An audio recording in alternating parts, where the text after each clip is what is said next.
মুনাফেক কারোর সাথে কখনোই কোনো ঐক্য সম্ভব না।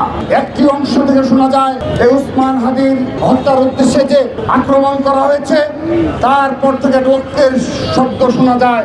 আমরা কখনো ঐক্যের বিরুদ্ধে নয়।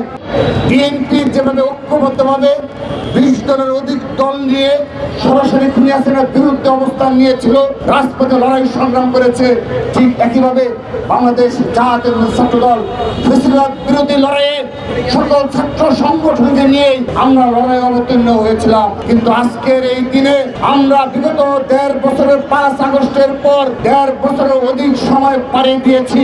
আমরা দেখেছি 5 আগস্টের পরপরই একটি বিশেষ গোষ্ঠী আমাদেরকে বলেছিল 142 জন শহীদের রক্তের বিনিময়ে যে সংগঠন জুলাই আগস্ট গণঅভ্যুত্থানে ভূমিকা পালন করলো, জুলাই আগস্ট গণঅভ্যুত্থানে অগ্রভাগে ভূমিকা পালন করলো, তাদেরকে বলা হয়েছে 0% কন্ট্রিবিউশন 100% সেলিব্রেশন। সেই নেগেটিভ থেকে আজ অবধি তারা বের হতে পারেনি। তারা অর্থের বিনিময়ে তারা কন্টেন্ট তৈরি করে আমাদের বিরুদ্ধে বিষেধাগার করে যাচ্ছে। প্রতিনিয়ত মিথ্যাচার ও প্রপাগান্ডা গুজবে তারা সয়লাভ করে দিচ্ছে সোশ্যাল মিডিয়া। সেই সাথে তারাই একটি সময় বলল ক্যাম্পাসে নাকি ছাত্র রাজনীতি থাকবে না, ছাত্র রাজনীতি মুক্ত ক্যাম্পাস চায় তারা। কারা চায়? ওই একটি বিশেষ গোষ্ঠী। তারা ছদ্মবেশী ধারণ করে 5 আগস্টের পর এই কাজগুলো করলো, অপকর্মগুলো করলো। তারপর দেখা গেল একটি পর্যায়ে এসে বলে লেজুর ভিত্তিক ছাত্র রাজনীতি নাকি চলবে না। কারা নাকি লেজুর ভিত্তিক ছাত্র রাজনীতি করে, কারা নাকি করে না। এই ধরনের বিভেদ তৈরি করে, এই ধরনের আপনাদের অবগত রয়েছেন ক্যাম্পাসগুলোতে ছোট ছোট কোনো ঘটনা যদি টেকনাফ কিংবা তেতুলিয়াতে ঘটে থাকে, তারপর দেখা গেছে ঢাকা বিশ্ববিদ্যালয়ে রাতের অন্ধকারে ক্যাম্পাসকে কলুষিত করা হয়েছে, মব ক্রিয়েট করা হয়েছে শত শতবার।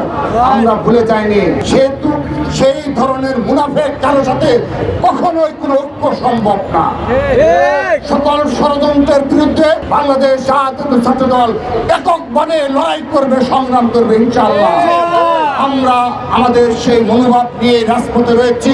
কোনো মুনাফেকদের সাথে, কোনো মুনাফেকের প্ররোচনায় এই বাংলাদেশে আর কখনো এই ধরনের মততন্ত্রকে এবং নোংরা রাজনীতি যারা করে, যারা মুনাফেকি চরিত্র যাদের, তাদের সাথে কখনো আমাদের ঐক্য সম্ভব হবে না। এদের ব্যতীত আমরা সবাইকে নিয়ে এক এবং ঐক্যবদ্ধভাবে আগামীর বাংলাদেশ বিনির্মাণ করবো ইনশাআল্লাহ।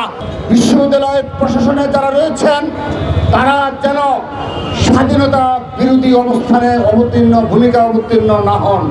তারা ইতিমধ্যে অবতীর্ণ হয়েছেন, কিন্তু এই দিন নয়, আগামীতে যখন তরুণ প্রজন্ম মুক্তিযুদ্ধ স্বাধীনতার সংগ্রামে আবারও পুনরুজ্জীবিত হয়ে এই রাজাকার আলবদর শামসের বিরুদ্ধে রাজপথে অবস্থান নেবে, ক্যাম্পাসে অবস্থান নেবে, সেদিন কিন্তু আপনাদেরও পালানোর পথ খুঁজে পাবেন না।